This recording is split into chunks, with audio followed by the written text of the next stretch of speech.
Bonjour, ici Marco Chabot de Chasseurs de Nature. Ce matin, je suis en compagnie d'Alain Pitre de chez Real Pitre Sport à New Richmond, marchand Propac. Bonjour Alain. Bonjour, bonjour. Alain, un de tes plus gros vendeurs dans les dernières années, c'est les arbalètes. Oui. Et la question que les gens te posent souvent, on choisit quel genre d'arbalète? À poulie ou à branche courbée? Ben, oui, c'est une question qui nous est posée régulièrement. La question est pertinente parce que les deux côtés ont un aspect positif et négatif. L'aspect positif, c'est qu'il n'y a aucune mécanique, il n'y a pas de poulie, il n'y a pas de cam, il n'y a pas de bearing sur une arbalète à branche recourbée comme ce modèle-là. Ici, on a un modèle d'Excalibur. Ça, c'est Excalibur, c'est ça. C'est se fait en plusieurs puissances, plusieurs vitesses.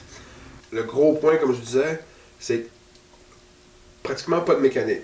Pas de poulie, pas de cam, pas de bearing, donc beaucoup moins sujet à avoir des bris, sujet à user, sujet à briser. Par contre, son côté plat, c'est que c'est très large. C'est une arbalète qui va avoir une envergure en moyenne entre 37 et 39 pouces. Okay, au niveau des branches, de section-là à section-là, ce qui en fait quand même un arme un peu encombrante. Par contre, la fiabilité, la vélocité et la précision de cette arbalète-là est incroyable.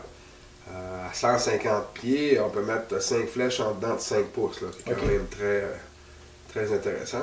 L'autre côté avantageux qu'on va trouver de ça, une arbalète comme ça, c'est n'importe où en forêt, le chasseur, le propriétaire de l'arbalète a un bris d'une corde, un bris X, est capable de lui-même subvenir à sa réparation parce que c'est facile de démonter la corde sur une arbalète comme ça. On peut changer la corde nous-mêmes n'importe où en forêt.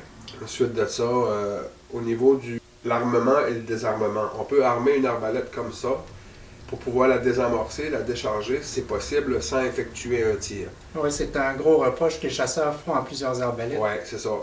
Contrairement à une arbalète à poulie, l'idée de ça, l'arbalète à poulie, c'est ce qu'on appelle c'est un anti-dry fire. Une fois l'arbalète armée, il faut mettre une flèche en place pour être capable de la désamorcer. Mettre une flèche en place nous amène donc à être obligé d'effectuer un tir avec la flèche. Donc, traîner sa cible avec nous, la mettre au sol, pow, on tire.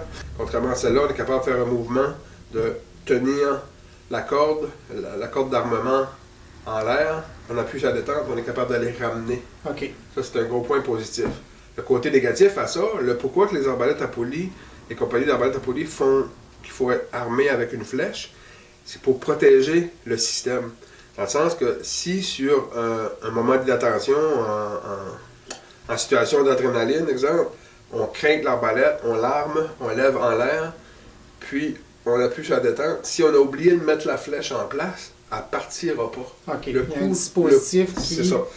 Il y a ici à l'intérieur, là, on voit un petit bocus. OK. Le bocus doit être descendu, donc la flèche en place, le bocus est descendu pour dire à la détente, oui, il y a une flèche, tu peux tirer. OK. Donc, ça empêche un éventuel bris majeur, parce que tirer une arbalète comme ça sans flèche, c'est sûr que tout va péter. Ça fait trop de vibrations, tout va se défaire. D'énergie qui est concentrée sur... Sur une Excalibur comme ça, si je la crains, j'oublie de mettre une flèche en place, j'appuie sur la détente, ça va partir. C'est très possible que la corde va péter, va briser, possible aussi que les branches vont briser. Pas nécessairement que ça va arriver, mais c'est possible que... Parce que ça, c'est un système anti-dry fire qu'on appelle, anti-tir à vide. Puis celui-là, on ne l'a pas sur ça. Par contre, on est capable de décharger à mitaine. Celle-ci, on n'est pas capable.